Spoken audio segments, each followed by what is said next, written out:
ànd ak ñun ci Yegle TV dellu si waat nañ ni ñu ko baaxay bés bu nekk ci seen émission tolluwaayu réew mi ñuy waxtaanee pàcc yu wute ci biir émission bi bokk na ci wàllum politique koom-koom geek yeneen lu ñu xeetoo waaye jamono jiit xam ngeen ne kon ginnaaw ci jonante lañ nekkoon mu ñeel njiitu réew yi ci la ñu nekk ba léegi génn guñu ci loolu moo tax ba tey tolluwaayu réew mi day waxtaan ba léegi ci tolluwaayu politique gi ci réew mi ak jafe-jafe yu ñu nemmeeku saa su nekk ci làngum politique bi tey suñu gan di Birame Khoudia Lo nekk njiital parti Alliance pour la Patrie et l'Émergence dëggu bokk ci coalition bu Sonko président muy coalition bi nga xam ne ñoom ñoo jël 3e maanaam ñetteelu place bi ci présidentielle yi ñu doon amal ñiiti ñaar fukki fan ak ñeent ci weeru février gi ñu weesu ginnaaw nag résultat provisoire yi génn ndéegum nit ki alxames gi ñu weesu te ñoom opposition bi ñu daal di ko contesté maanaam ànduñu ci moo tax ñu dalal ko ñu fas yéene waxtaane lu yaatu ci wàllu boobu ana lan moo tax ñu bañ ko ak itam lan moo tax ñu ne duñu déposer recours ci kanamu conseil constitutionnel loolu yëpp dinañu ko waxtaane ci biir émission bi ak yeneen ci ay ponk monsieur Birame Khoudia Lo maa ngi lay nuyu. maa ngi lay fay Aline Badara je crois que di nuyu auditeur ak téléspectateur ci yëpp Yegle TV bon di ñaan yàlla waxtaan bi ñu fi def mu jëriñ askan bi jërëjëf. alors laaj bu njëkk bi mooy ñun ñëpp lu ñuy xaar jamono ji résultat provisoire yi génn na commission bi ñu dénk wàllum recensement jëm ci vote yi génn na ko ni ki alxames ji ci seen njiit di juge Demba Kandji ñu gis ne président Macky Sall jàll na ci premier tour bi ak 58,27%. ban lecture nga am ci résultat yooyu. xam nga 58% ak 57% yi nga xam ne moom la premier ministre annoncé woon. ak 58% boo nga xam ne annoncé nañ ko bu yàgg comme ni ñu waxe woon rek ni 5 candidats ñooy dem ñoom daal dafa mel na ñoo xam ne dañuy gént te li ñuy gént moo am donc loolu dafay tey suñu xel looloo tax li xew-xew ndaxte au fond électeurs yi génn nañu ñu ngi leen di gërëm parce que 60% de participation lu baax la mais su fekkee ni Macky Sall mënuñu woon demee lu dul noonu parce que depuis le commencement du processus je crois que ça a été calculé man dama ci yàgg di wax ni bourse familiale yi dama ko yàgg di dénoncer ni achat de conscience la. ah bon bu nekk lu nga xam ni dafay jëmale réew mi kanam ndax bu fekkee ni yaa ngi jox ay nit at mu nekk muy gën a yokku ça veut dire que amul efficacité. ok te 400 000 bourses familiales defe naa la ñu joxe boo xoolee joxe nañu aussi 300 000 ci affaire DER boobu nga xam ni entrepreneuriat rapide ma yàgg dénoncé ni entrepreneuriat li koy caractériser mooy ñetti L yi long lourd et lent ñoom ñu bëgg def entrepreneuriat rapide man loolu lépp achat de conscience laa ko jàppee. ok donc c'est pas des projets efficaces au fond loolu moo tax xëy na ñu mën a am li ñu am ñoom tey wante ñun bu ñu félicité. peut-être résultat yi ñëw nag bu ñu aussi déposer recours conseil constitutionnel nga xam ne boo li ñu ko xamee mooy loo déposer aussi bu ñu ko examiner. de toute façon gis nañ ni ci processus bi am na ay manquement ay dysfonctionnement yoo xam ni defe naa suñu représentant bi wax na ko ci télé bi ay gonflement de chiffres ci yenn dëkk yi ay bureau de vote fictif ci yenn dëkk yi juge boobu ñu dindi en plein truc électoral loolu yëpp dafay wane ni am na yu bare ak xale yi nga xam ni gis nañu ñu leen di voté loo ba pare téye carte ñu bare ñoo xam ne ay jeunes yu bare waroon voté tey xëy na ñooñu ci Sonko la ñu waroon voté mais jotuñu seen carte loolu yëpp moo tax lii am ñun nag dañuy accepter waaw mais duñ ko féliciter te aussi duñu déposer recours parce que processus bi ci boppam d'accorduñ ci ñu ngi continuer nag di xeex parce que xëy na li am na waaye dañuy continuer di xeex pour que mu améliorer wu pour que élection mën a jaar ci yoon ku nekk ñu jox la sa àq ak sa yelleef nga dem voter ni nga war a voter. mais est-ce que tey bu fekkente ne aussi da ngeen di nangu li wàcc mooy 58% yi donc moom président la boo xam ne àlla kulwali day falwaat ba pare ngeen ne aussi du ngeen ko féliciter est-ce que su boobaa tam wàllum patriotisme bi ngeen di woote incarné mu ngi ci yéen. waaw patriotisme bi ngi ci ñun patriotisme moo tax ñuy xeex guddeeg bëccëg suba ak ngoon te di jël suñu yëf suñu alal di ci def di dem ci askan bi di leen yee loolu mooy patriotisme ba pare jël ancien système bi ni ñu doon doxee ak politiciens yi ni ñuy doxee ñun ñu bañ ko doxee xam ni li ñu soxal mooy réew mi li ñu soxal mooy xëyu ndaw yi li ñu soxal mooy pauvreté bi nga xam ne ñu ngi gagné du terrain donc patriotisme mooy loolu félicité que nag bu fekkoon ni dafa jaar yoon processus électoral bi parrainage beeg yëpp bulletin unique bi ñu doon wax foofu yëpp lii xew tey lañ doon préparé lii man xaaroon naa ko du ma wax ni coalition Sonko xaaroon na ko mais man damay wax ni APE dugg xaaroon na lii ndax yàgg nañu dénoncé lii ñun bu fekkoon ni ñun suñu parti rek la ñuy laaj kon du ñu dem sax élection waaye nag politique dafa jafe ndax xëy na boo demul élection tamit am na ñeneen ñoo xam ne dañ leen di choisir demam ñoom joowante bu ko defee yow nga subir jul bi amoon na fi en 2007 donc looloo tax dañuy dem ci élection yi def li ñu war a def continuer nag xeex bi ndax coalition boo xam ne judduwul bi mu juddoo yàggul tey ñu ngi wax am nañ 15% wóor ni bu jaaroon yoon mën nañ am 25 wala 30% kooku ñun félicité ñun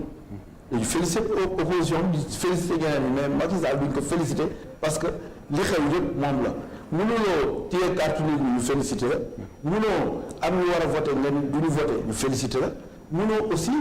jël ay bureau fictif yoo xam ni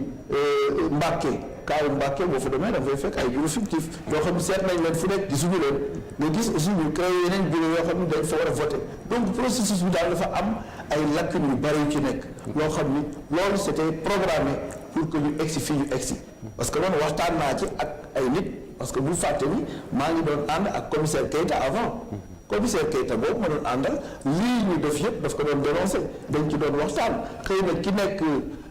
jiite processus électoral bi ki nekk daaf xaaritam la commissaire bi nekk foofu am na yu bari yoo xam ne ay dysfonctionnement yu bari yoo xam ne xam nañ ko mais ñu ngi ko gardé dinañ ci xeex pour mu dañ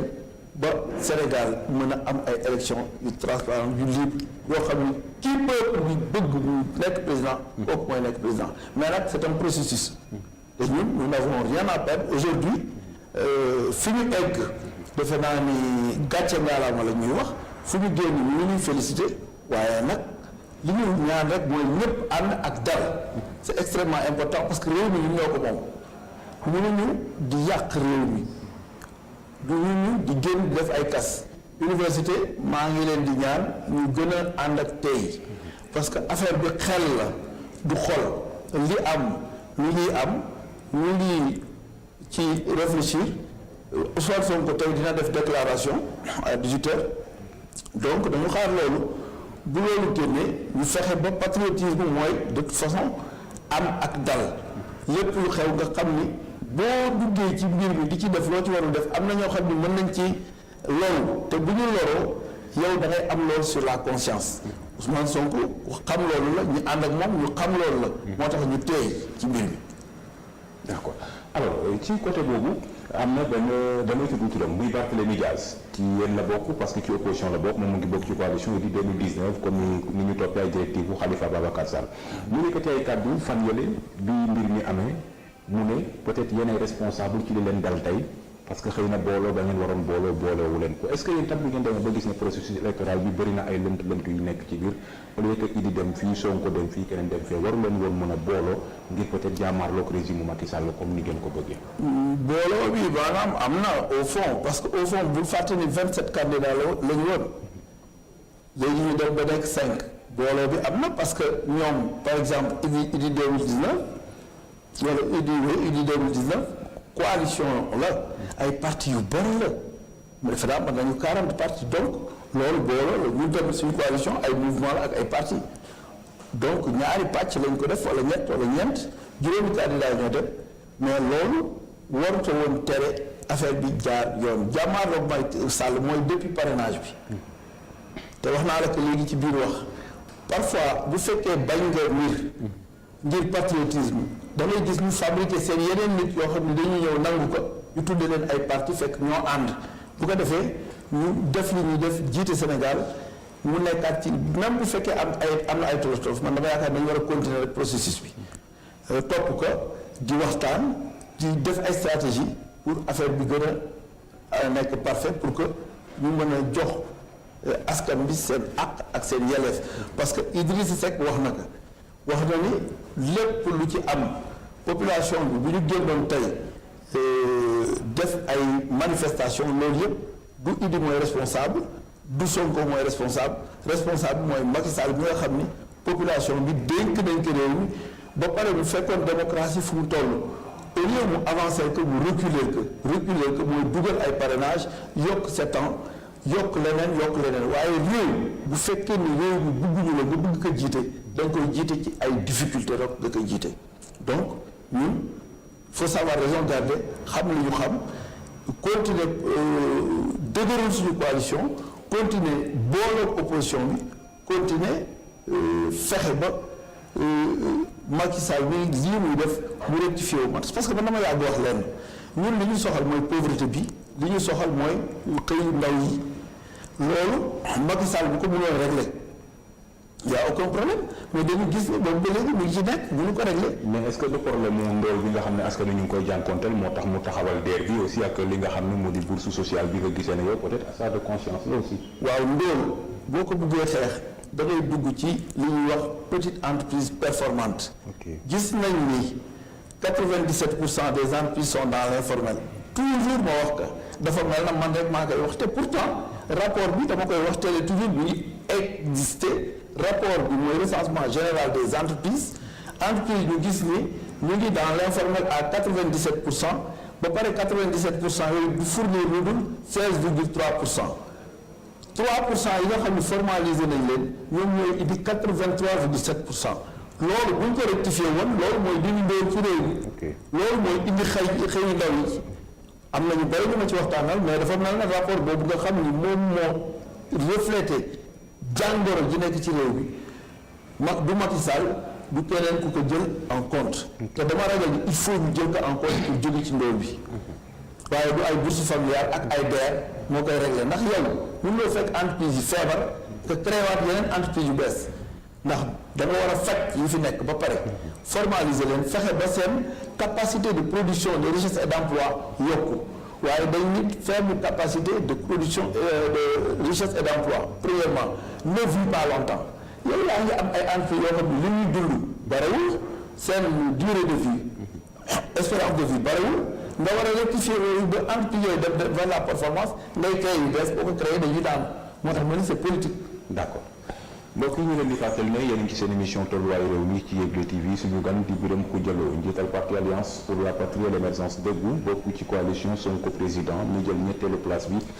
ci joŋante njiitu réew ñu war a amal ñaar fukki fan ak ñeent gii ñu weesu te président Macky Sall génn ci ak 58,27% ci premier tour bi. mu di nag loo xam ne ñoom kujje bi dañu ko contesté maanaam ànduñu ci résultat yooyu dañoo jàpp ne dafa foqati li nga xam ne moo di bëgg-bëgg askan bi ci loolu la ñuy waxtaan alors monsieur le ñu gis ne am nañu tàmbale di wax ne après communiqué bi nga xam ne moom la ñu génnee ñoom ñeenti candidats yi muy Idrissa Seck Ousmane Sonko maître Madické Niang ak kii maître Issa Sall ak kii bokk professeur Issa Sall am na ñuy wax ni Idrissa Seck dafa bëgg a taxawal gouvernement parallèle juste lu muy xaar mooy conseil constitutionnel day valider ou pas li nga xam ne mooy résultat provisoire yi juge Demba Kandji fësal démb ndax yow information boobu jotagum nga ko et que bu dee jot nga ko aussi ban appréciation nga ci am. waaw ñun à notre niveau defe naa opposition bi daal waxuñu ni dañuy taxawal gouvernement parallèle maintenant su fekkee Idrissa Seck wax na loolu aussi ñun amuñu information boobu waaye li ma bëgg wax rek mooy moom am na droit def li nga xam ni moom la yaakaar ni moo gën ci réew mi waaye lépp lu ñuy def na doon loo xam ni day nekk njëriñu réew mi tey nekk dalu réew mi day nekk loo xam ni dina permettre nit ñi mën a liggéey dem seen soxla mën a permettre aussi Sénégal fii mu nekk ñu weesu ko ndax dañu am ay impératifs de développement xale yi liggéeyu pauvreté bi mi ngi yokku gouvernement parallèle bu fekkee dina mën a régler problème boobu est-ce que c'est pas anticonstitutionnel lu bare dinañ ci réfléchir daal xool ñun daal amuñu information boobu mais buñ ko amoon aussi peut-être dinañ ci mën a waxtaan. parce que moom ci biir wax nee na carrément Macky Sall ñoom du ñu dàq ne moom la ñu ne moo jiitu waaye na xam ni jiitewul Sénégalais donc xel war na mën a ñaaw loolu ci loolu aussi. parce que chef d'état bu demee ba jiitewul réew rek cela veut dire que am na beneen chef d'état bu war a ñëw pour jiite askan bi. waaw loolu askan bi ñoo koy décider. askan bi je crois bien que voté nañu am na ñu voté seen vote boobu dañ ko war a jàngat parce que ñun way politique yi lan mooy suñu rôle mooy éveil des consciences dañuy wax ni képp ku créer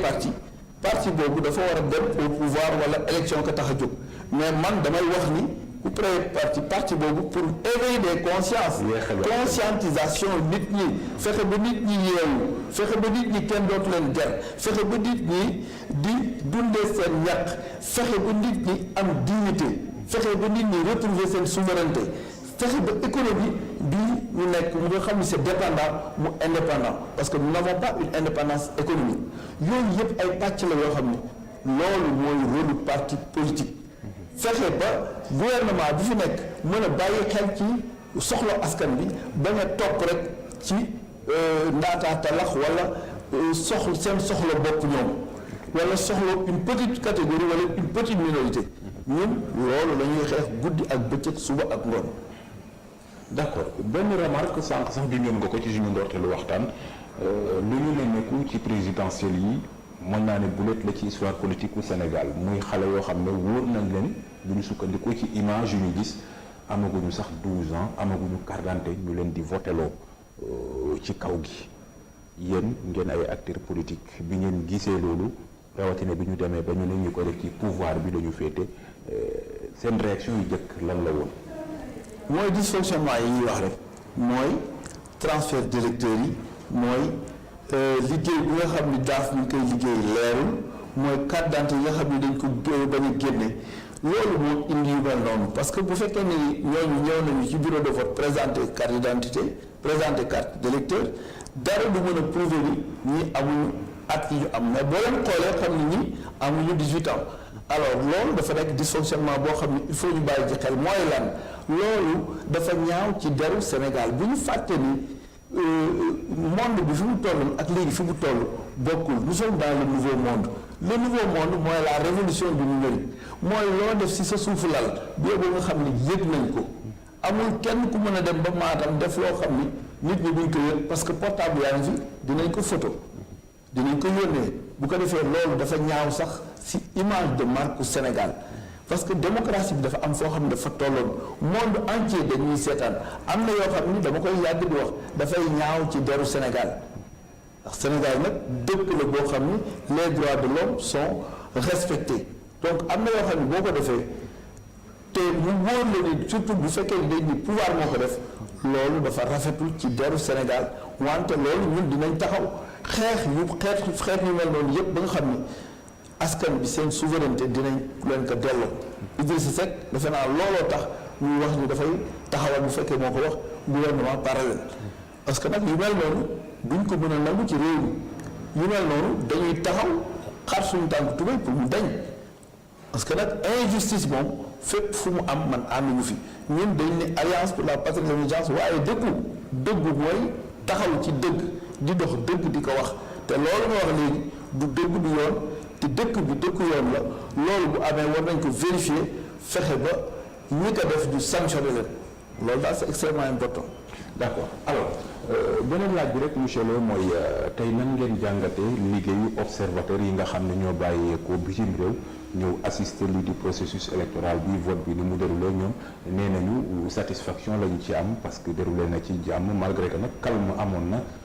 mais yéen ndax bokk ngeen aussi ak ñoom gis-gis ñoom ñu rafetlu processus bi ni mu demee. waaw xam nga ñoom dañuy ñëw rek xool processus bi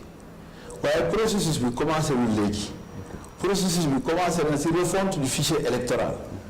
processus bi commencé na carte d'identité yooyu ñu changé processus bi commencé na ci bi ñuy retenir yenn carte d'identité yi mënuñu voter wala ñu tourner si carte d'identité ñu bind si ne peut pas voter wala nga war a dem def ay démarches yu bare pour mën a xam sa bureau de vote ñu tiré fichier électoral ba presque à une semaine des élections loolu yëpp dafay tax ki nga xam ne ñëw na di voter du mën a bu mu nekk yow doo voter fii dafay indi problème xëy na jéem nañ ko rectifier mais rectificatif boobu nekkul lu jaar yoon li doon yoon mooy fichier électoral bi ñu def li ñu war a def ba nga xam ni ku ci nekk di nga voté dans le calme comme ni ñu ko doon defee man damay wax sax ni lu tax carte d'identité yi mënuñu ci voté lu tax léegi carte d'identité bi ci ginnaaw war nga ci mën a voté boo amee carte d'identité kese war nga am droit de vote bu fekkee ni am de 18 ans loolu day yombal mbir mi. mais est-ce que aussi carte d'identité du jafe-jafe parce que boo xoolee biométrique yu CEDEAO diggante ba mu génne ak léegi même tribunal boo ko demee di wut ko it dañuy bañ te état moo joxe autorisation ñu liggéey ko moo ko changé jéemu ci dara ba léegi carte d'identité yi mënoo cee am dara ni casier judiciaire ni nga ut ci kayitu juddu sa doom wala leneen donc bu fekkente ne carte d'identité yi am nañu problème pour ut loolu est-ce que aussi dina xaw a facile pour ñu mën cee voter itam. bon carte d'identité yi mooy li ma la wax carte d'identité yi dañ ko war a def de sorte que mu permettre nit ki mën a voter parce que numérique bi moo àgg foofu xëy na ñoom dañu nekk toujours en retard parce que yow sa empreinte digitale ak sama empreinte digitale yamul war nañu mën a voter man dama koy wax dinañ dem ba toll foo xam ne empreinte digitale kese mën nañ ci voter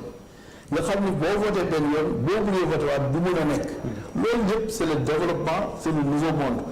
dama lay wax ni tey fi ñu toll on a une cimetière d'invention yoo xam ni dafa war a dugg mu doon innovation yooyu nag bu fekkee ni ñun jéemuñu ko dugal lu dul nekk dans le vieux monde di wax ay problème carte d'identité yoo nga xam ne boo ko yóbboo duñ ci mën a wut ay pièces comme ni ñu koy waxee loolu ça c'est l'ancien monde aujourd'hui war nañu mën a toll feneen foo xam ne et puis dañ ci dépenser ay milliards mënuñu dépenser ay milliards ci ay carte d'identité loolu yëpp mooy mauvaise volonté bi nga xam ne constaté nañ ko ci président Macky Sall. c'est-à-dire li muy def yëpp au fond bu fekkee njëriñu askan bi wala transparence taxu ko jóg bu fekkee dafa am yeneen ñu ko tax a jóg maanaam gagner ay élections wala foqati ay élections loolu du démocratie loolu du droit de l'homme loolu dafay ñaawal deru Sénégal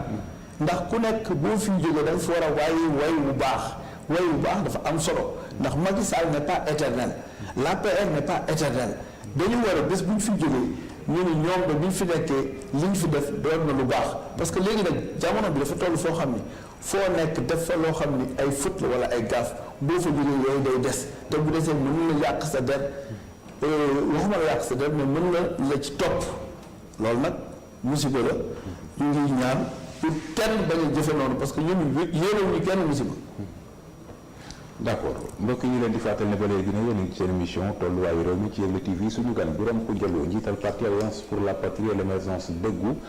bokk ci coalition Sonko président ñu jël ñetteelu place ci présidentielle yi ñu doon amal 24 février bi ñu weesu te résultat provisoire yi génnagum démb président Macky Sall jiitu ci ak lu daanaka ci 58,27%.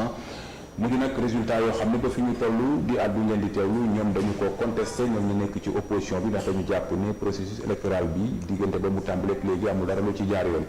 alors monsieur Lo jamono ji bi ñu tolloo ci élection yi ba ci campagne bi sax laay wax gis nañu ay violence muy violence électorale yi faral di am fitna gu rëy am ci muy loo xam ne yàgg nañu ko nemmeeku ci campagne ñëpp booloo ñaawlu ci waaye it am na ñu ci gën a indexé ba ci jour vote bi. daanaka am na groupe de presse yu ñu attaqué parce que nekk journaliste yi dafa am ñoo xam ne dañu jékki-jékki maanaam dañu ànd ak pouvoir bi yow ban xalaat nga am ci liggéey entre journaliste yi ak information bi nga xam ne daf ko war a joxe muy juste et vrai. waaw journaliste yi dañ leen war a may affaire parce que journaliste yi dañu doon ñoo xam ni dañuy décarcassé wu du matin au soir pour am information bu baax pour mën ko véhiculer pour mën ko joxe. maanaam corporation boo gis am na ñu ci jubal am na ñu ci xaw a dëng mais journalistes yi en général boo xoolee Sénégal ay jàmbaar lañu donc man d'accord ma ci ju leen di attaquer d'une manière ou d'une autre d'accord ma ci loolu te ñun duñ ci ba après dëggu laa wax mosul d'accord ci loolu te du ci d'accord dañu leen war a faciliter seen travail dañ leen war a jox la bonne information dañ leen war a jox source yi parce que ñoom ay éducateurs lañu dañu war a participer également au développement par le fait de donner la bonne information kenn waru leen gudd xataal au contraire dañ leen war a mettre dans de très bonnes conditions de travail parce que liggéey bi ñuy liggéey bokk na ci liy doxal réew mi loolu état nag moo am responsabilité boobu dafa war a protéger journalistes yi c'est le rôle régalien de l'état protéger population bi en général te journalistes yi corps de métier la boo xam ne dafa bokk ci population bi xëy na nag war nañu leen utal peut-être am na code de déontologie et d'éthique boo xam ni moom war nañ ko respecter loolu bu amee rek defe naa ni te d'ailleurs bu ñu xoolee ci monde bi journaliste Sénégal yi war nañ leen delloo njukkal parce que nag boo demee ci yeneen dëkku Afrique yi xëy na ñun ñoo leen gën a nekk jàmbaar ci yenn côté yi loolu dama bëggoon mu leer. d'accord alors tey président Macky Sall yàlla def na ko moom mooy toogaat bu dee conseil constitutionnel dëggal na ko lan ngeen di xaar ci 5 ans yi mun a toogaat laataa ñuy eggaat si ay joŋante li nga xam ne bu doon seen sago ci loolu lay gën a taxaw ndax mooy priorité demande sociale lay doon. wax nga ko peuple bi actuellement dama xam nga man maa ngi woon ci seen biir ñoom gouvernement bi c'est-à-dire maa ngi woon ci Benno Bokk Yaakaar li tax ma génn Benno Bokk Yaakaar mooy bañ a jël priorité askan bi mu doon seen priorité jël politique jiital ko jël séddoo jiital ko mooy li may wax CMSPP commission marché surfacturation partage de privilèges et de prébende loolu président Macky dafa war a taxaw pour loolu jeex ñu taxaw ci soxla askan bi génne rapport ANSD boobu bàyyi fontu bi ndax rapport boobu lépp li nga xam ni mu ngi doxul ci Sénégal ci entrepreneuriat wala ay unité économique mu ngi ci organisation ak méthode li ci doxul yépp mu ngi ci ñu xool nan la ñuy def bu génn nit ñi ci ndóol parce que ndóol mooy indi lu nekk problème mu journaliste yi problème mu enseignant yi problème mu même achat de conscience li ko indi mooy ndóol boobu dañuy xaar président Macky Sall pour mu taxaw ci naam pont baax na ay infrastructure baax na yi ñuy tabax baax na waaye bala nga naan naam ne fa mooy fexe ba population bi ku nekk à l'aise mën a liggéey mën a faju mën a jàng loolu mooy li nga xam ne ñu ngi koy xaar ci président bu fi mën a toog ku fi mën a toog da nga fi war a toogal askan bi toogal fi askan bi mooy besoin primaire ak askan bi il faut que satisfaire leen soobaa dem seen besoin secondaire waaw ndax besoin primaire mooy lekk ndox faju jàng yooyu mënut a ñàkk te yooyu ñu ngi ñàkk mënuñu ko fa di ñëpp di toppatoo leneen loo xam ni ay privilège la ak ay prébende priorité yi parce que loolu mooy demande sociale boobu nag yàgg na daaneel ay nit waaw tey jii Macky Sall bu amee ay difficulté sax day dugal yenn mbir yi wala achat de conscience di am nga koy gis ci mbedd mi ñu distribuer ay billets ñu koy wane ci mbedd bi ngay gis ay t-shirt un peu partout ay Lagos xaw ma nu ñu koy tuddee seen tissu yooyu femmes yi di ko sol un peu partout ay rouleau tissu sax ñu koy sànni ci mbedd mi loolu yëpp achat de conscience la te loolu yëpp li ko indi mooy ndóol ji nit ñi dañuy dem ba dootuñu xamante fu ñu jëm loo leen jox moom leen loolu nag tant que réew gi doxe noonu réew mi mu jëm kanam ñun li ñu soxal mooy réew mi li ñu soxal mooy fexe ba réew mi dox man ci ñoom laa bokkoon mais pëccoxoo séddoo yooyu ñu tàmm dama yaakaar duñ ci génn bu ci Macky Sall génnul xëy na bu fekkee liggéey réew mi rek a tax a jóg xëy na même Sonko liggéey réew mi rek a tax a jóg waaye bu fekkee loolu ñu tàmm la ñu continuer di def yaakaaru ñu mën a liggéey ak gouvernement bu mel na gouvernement Macky Sall. d'accord mais instant bi daal bu fekkee seen liggéey taxaw na kon noppi ngeen daal bu dee jubal comme yéen ni ngeen ko bëggee fii rek da ngeen gis ne dëngate la noppi ngeen kon ngir fekk ji ko ngeen booloo liggéey ci intérêt réew. waaye loolu dañuy yaakaar ni du Macky Sall moo koy def ndax bu ko doon def depuis 7 ans mu def ko jikko ak borom pax. daa mooy problème. d'accord monsieur Birame Khoudia temps bi jeex na tàkk ñu ngi lay sant di la gërëm ñu baal rek nga tàggoo ak mbokk yi seetaan. waaw ñu ngi sant téléspectateurs yi di ci jiital suñu soxna yi di ci jiital militant ak militante yi ak Ousmane Sonko ak opposition bi yëpp di sant peuple sénégalais bi ci vote bi di ñaan yàlla defal ñu jàmm. jërëjëf ñu ngi koy sant bu baax di ko gërëm mbégte mu yaatu laa moom itam ngir mu nangul ma woote bi wuyu si ngir ñu seq waxtaan ci wàllum politique ci tolluwaayu réew mi Birame Khoudia njiital parti alliance pour la patrie et l'émergence dëggu bokk ci coalition Sonko président ñu jël ñetteelu place bi ci présidentielle yi 24 février yi ñu doon amal ginnaaw résultat yi génn président Macky Sall jiitu ci ak 58,27%. waxtaan wu yaatu la woon waxtaan nañ ci pàcc yëpp mbégte mu yaatu laa ci amoon itam dellu di ko gërëm bu baax a baax ci woote bi nga xam ne itam nangul nañu ko mbokk yéen itam ñu ngi leen di sant bu baax di leen gërëm.